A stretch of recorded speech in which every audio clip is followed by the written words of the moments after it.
वज़ीर-ए-आज़म नरेंद्र मोदी ने video conferencing के जरिए नेशनल चिल्ड्रन अवार्ड जीतने वाले बच्चों के साथ खिताब किया। उन्होंने इन बच्चों के साथ बातचीत की और तबादले ख्याल किया। मुख्तलिफ जुमरों के तहत प्रधानमंत्री राष्ट्रीय बाल पुरस्कार के लिए मुल्क भर से 32 दरख्वास्त दहंदगान का इंतखाब किया गया है। इस साल 32 बच्चों को आर्ट, कल्चर, इख्तिरा, तालीम, समाजी खिदमत के शोबे में बेहतर काम करने पर मुंतखब किया गया है। बंगलुरु से सैयद फतीन अहमद को वेस्टर्न क्लासिकल पियानो में बेहतर कारकर्दगी के लिए अवार्ड से नवाजा गया। को दिए जाने वाले इस पुरस्कार में 1 पदक, 1 लाख रुपए की राशि और 1 प्रशस्ति पत्र दिया जाता है। माननीय प्रधानमंत्री के द्वारा प्रशस्ति पत्र प्रदान किया जा रहा है। इस टेक्नोलॉजी के द्वारा जनरेटेड सर्टिफिकेट एक महत्वपूर्ण कदम है। प्रधानमंत्री राष्ट्रीय बाल पुरस्कार 2021 व 2022 के सभी विजेताओं को उज्जवल भविष्य की शुभकामनाएं। स्वर्णिम भारत के स्वप्न को साकार करने में बच्चों की प्रतिभा की पहचान और प्रोत्साहन की भूमिका अहम है।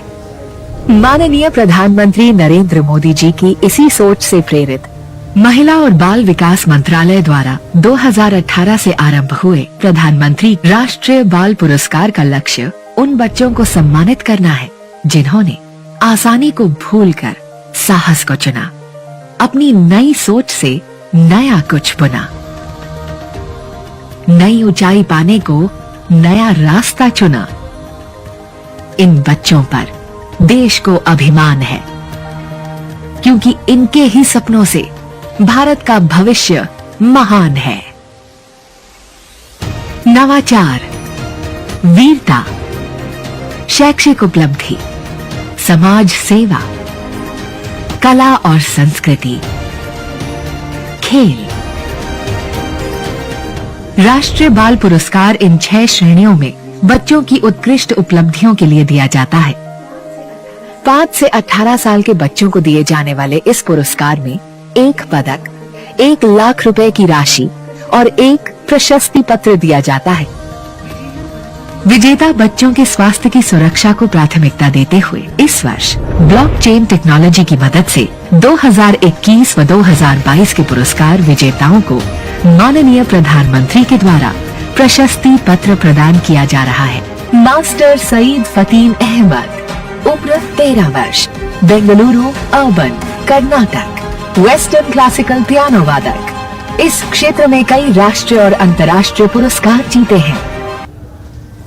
बीजेपी के तर्जुमान संबित पात्रा ने प्रेस कॉन्फ्रेंस की और इस दौरान उन्होंने अखिलेश यादव के बयान की मजम्मत की। उन्होंने कहा कि अखिलेश यादव को अपने पाकिस्तान वाले बयान पर माफी मांगनी चाहिए। आपको बता दें कि अखिलेश यादव ने एक अखबार को इंटरव्यू देते हुए कहा था कि हमारा असल दुश्मन जो है वो चीन है, पाकिस्तान सिर्फ हमारा सियासी दुश्मन है, लेकिन बीजेपी सिर्फ वोट की सियासत के लिए पाकिस्तान को निशाना बनाती है। समाजवादी पार्टी के नेता अखिलेश यादव जी का इंटरव्यू पढ़ा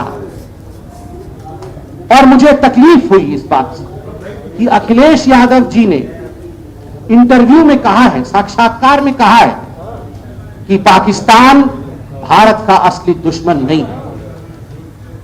अखिलेश यादव जी का कहना कि वो पाकिस्तान को भारत का असली दुश्मन नहीं मानते और भारतीय जनता पार्टी केवल और केवल वोटों की राजनीति के कारण पाकिस्तान को दुश्मन मानती है, दुखद, चिंताजनक और शर्मनाक। तुरंत अखिलेश जी को अपने इस बयान पर पश्चाताप करना चाहिए, क्षमा याचना करनी चाहिए। मैं आज अखिलेश जी से लखनऊ में बैठकर चंद सवाल पूछना चाहता हूं। अखिलेश जी, क्या कश्मीर के बंधु हमारे भाई नहीं? जिन कश्मीर के बंधुओं के ऊपर रोज पाकिस्तान की गोली चलती है, गोलाबारी होती है और निहत्थे लोग, निर्दोष लोग पाकिस्तान द्वारा भेजे गए आतंकवादियों द्वारा मारे जाते हैं, क्या उनका जीवन जीवन नहीं? हर समय जिस प्रकार पाकिस्तान भारत के ऊपर षड्यंत्र के अंतर्गत आतंकवादी हमले करता है, क्या भारत का दुश्मन पाकिस्तान नहीं? आपका यह कहना कि भारत का असली दुश्मन पाकिस्तान नहीं है, ये तो भारतीय जनता पार्टी पाकिस्तान को दुश्मन बना रही है। मैं तो इतना कहना चाहूंगा और बिल्कुल स्पष्ट कहूंगा, चाहे अखिलेश जी बुरा माने, जिन्ना से जो करे प्यार वो पाकिस्तान से कैसे करे इनकार। दिल्ली में आम आदमी पार्टी आज से एक कैंपेन की शुरुआत कर रही है। कैंपेन का नाम है एक मौका केजरीवाल को। दिल्ली के वज़ीर आला अरविंद केजरीवाल ने दिल्ली की आवाम से अपील की है कि वो बढ़ चढ़कर इस कैंपेन में हिस्सा लें। आज से हम एक कैंपेन शुरू कर रहे हैं।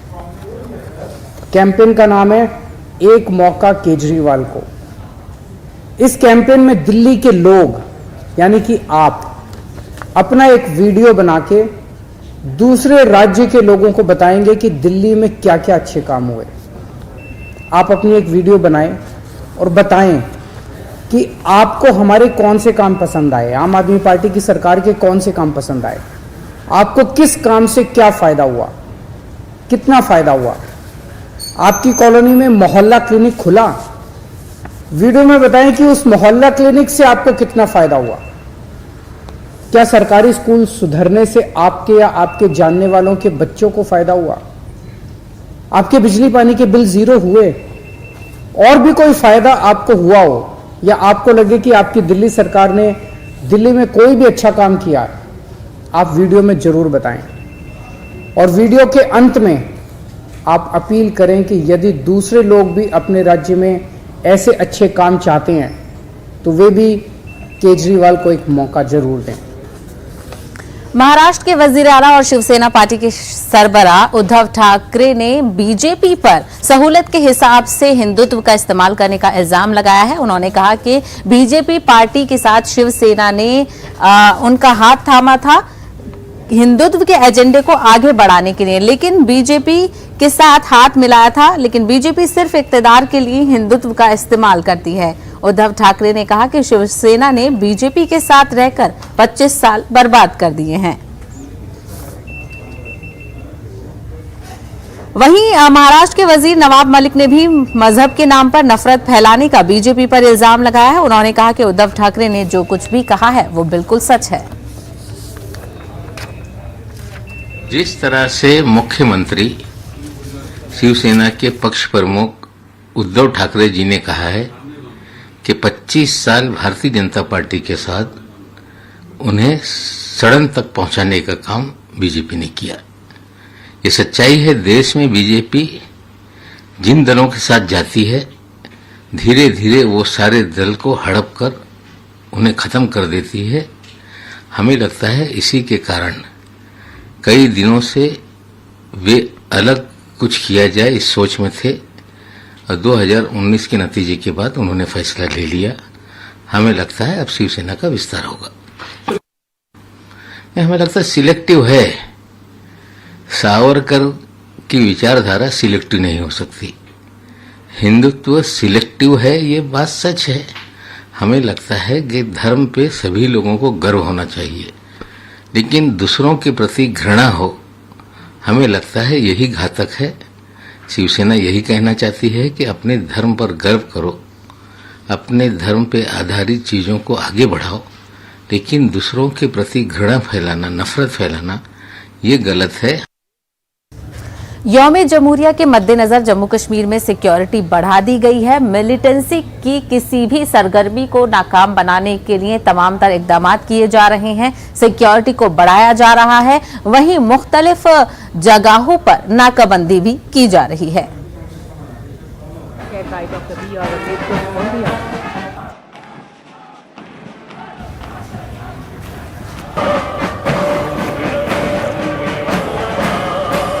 Reminds us to remain dedicated to the nation and stay duty bound to the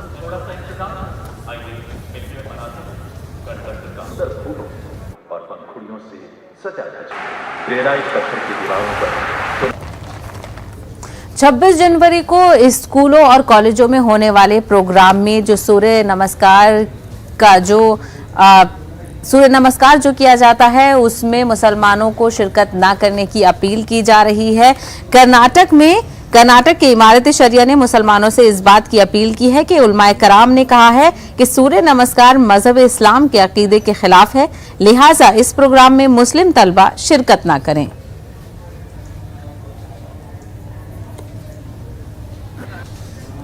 education department की तरफ से एक सर्कुलर जारी हुआ है। ये बात तो अलग है, उसमें लाजिमी या मैंडेटरी नहीं कहा गया, इख्तियारी कहा गया, लेकिन कहीं मुसलमान ये ना समझ बैठें इसमें भी अगर हम पार्टिसिपेट कर लें, अगर हम इसमें शामिल हो जाएं तो क्या हो जाएगा। जी हाँ, हमारा ईमान गारत हो जाएगा। क्यों? सूर्य नमस्कार का मतलब क्या है कि सूरज हमको रोशनी देता है और हमको ताकत देता है, इसलिए हम इसको नमस्कार करना चाहिए, इसको पूजना चाहिए, इसकी इबादत करना चाहिए। ये अकीदा होता है सूर्य नमस्कार में।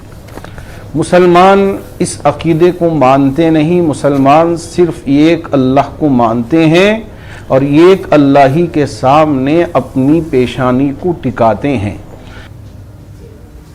सख्त मेहनत और सच्ची लगन हो तो कुछ भी मुमकिन हो जाता है। न्यूज़ 18 की पहल बायजूस यंग जीनियस सीजन 2 में हमने कई ऐसे बच्चे देखे जिन्होंने कई बड़े बड़े कारनामे अंजाम दिए हैं जो कि उनकी उम्र में करना बहुत मुश्किल है। आइए देखते हैं कुछ ऐसी ही झलक बायजूस यंग जीनियस सीजन 2 की। हिंदुस्तानी शास्त्रीय संगीत यानी संगीत का महासागर और हमारे आज के पहले जीनियस उस महासागर का एक बहुमूल्य मोती है। ये सिर्फ 14 साल की उम्र में 6 भाषाओं में गाना गाते हैं। 2020 का ग्लोबल चाइल्ड प्रोडिजी अवार्ड जीत चुके हैं। ये हैं कर्नाटिक म्यूजिक की शान बन चुके बेंगलुरु के राहुल वेलर।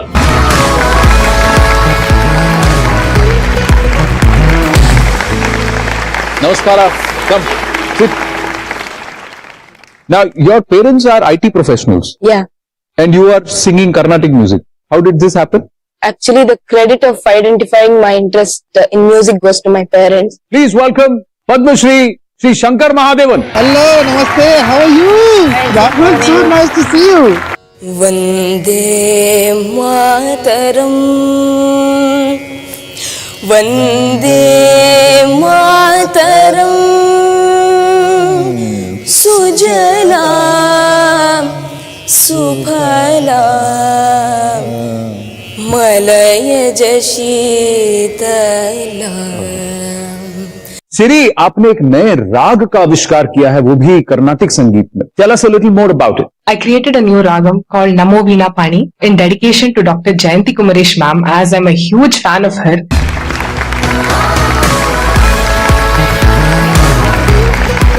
नमस्ते जूही, come.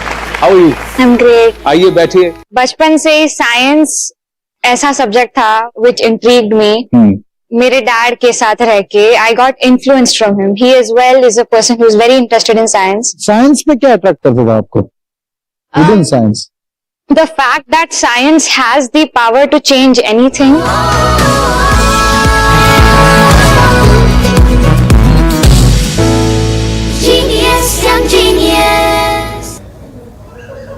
फिलहाल रुकेंगे एक छोटे से ब्रेक के लिए, जल्द लौटेंगे कुछ और खबरों के साथ।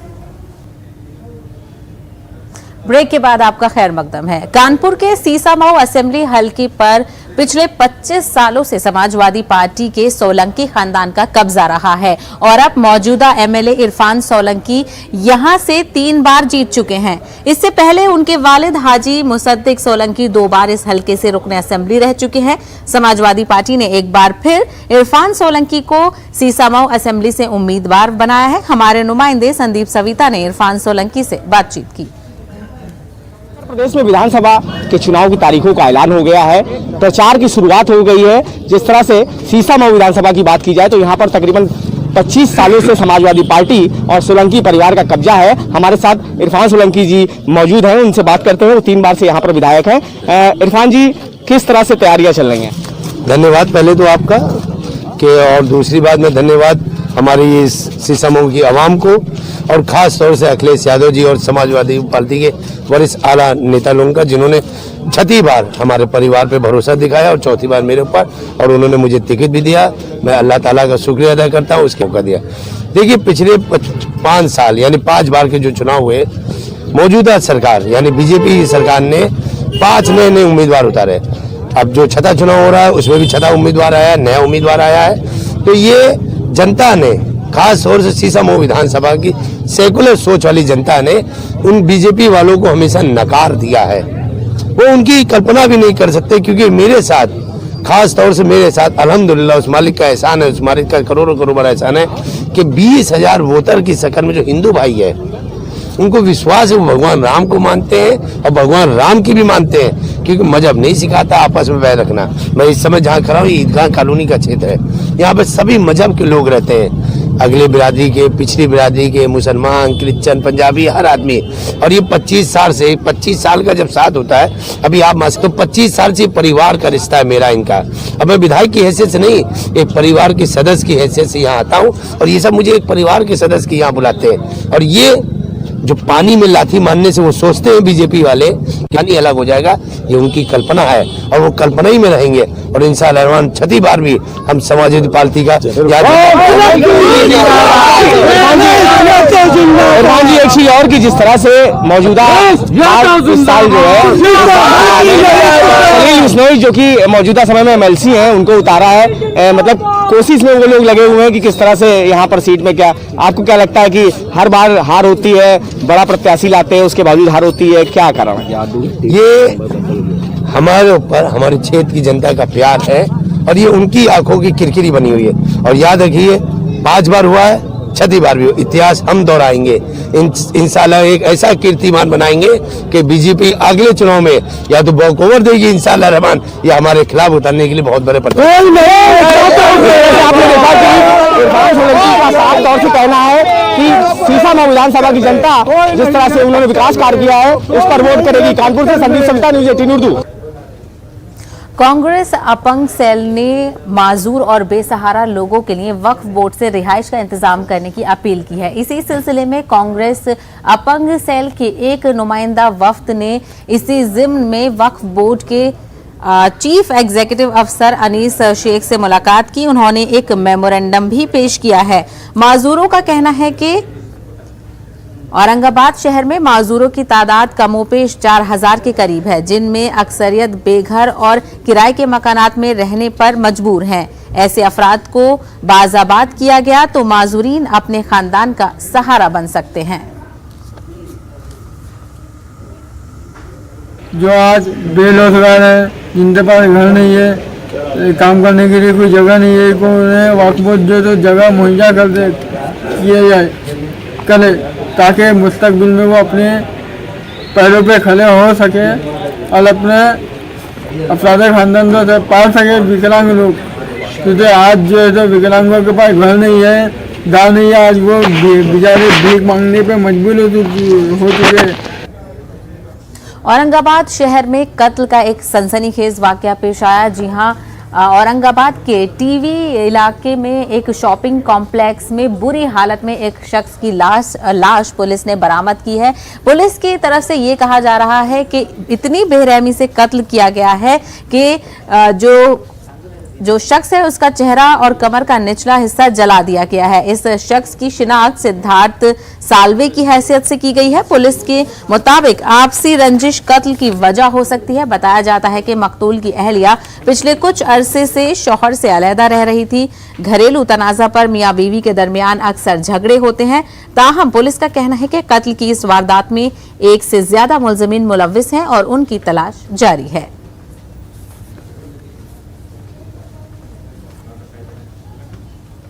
आलिम दीन, मुफक्किर व मुफस्सिर मौलाना अतीकुर रहमान संभली की रहलत पर अलमी, अदबी और मजहबी हलकों में शदीद रंज व अलम पाया जा रहा है। तवील अलालत के बाद दिल्ली में उन्होंने आखिरी सांस ली। गुज़िश्ता शब उनका इंतकाल हुआ।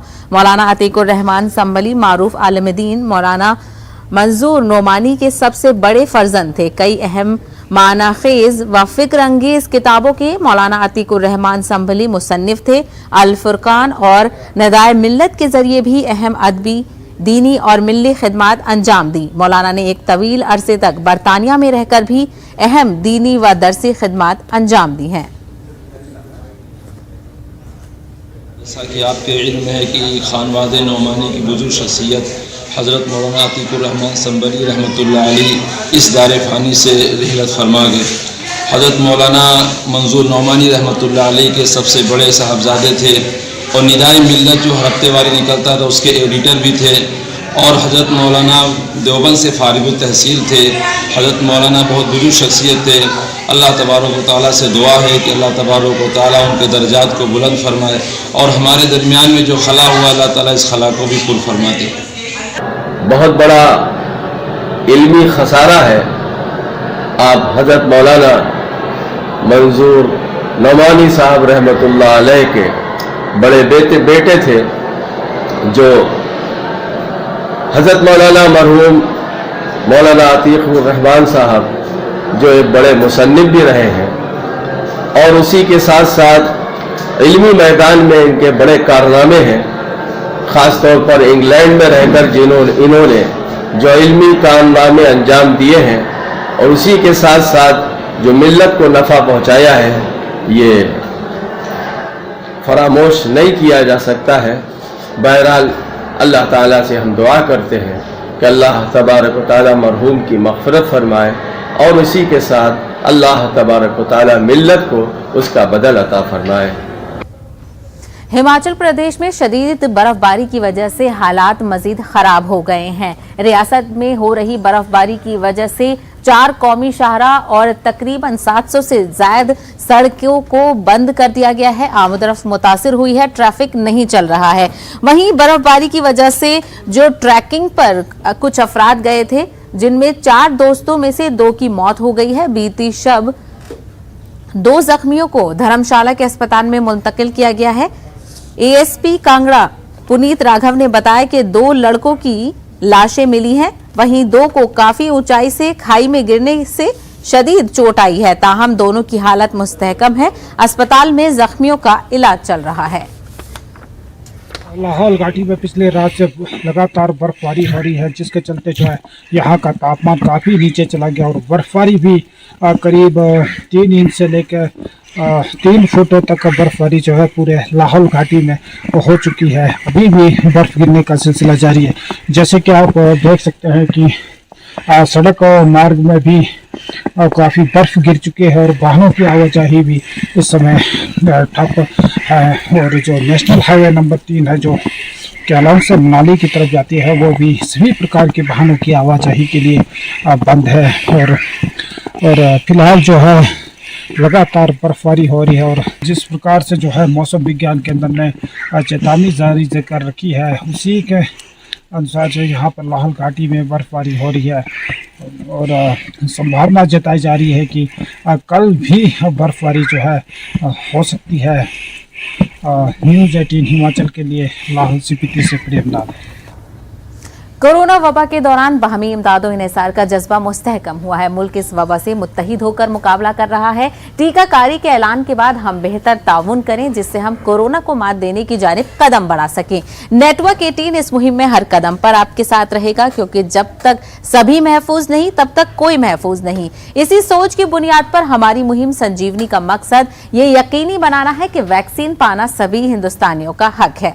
न्यूज रूम में फिलहाल इतना ही। दीजिए इजाजत। आदाब।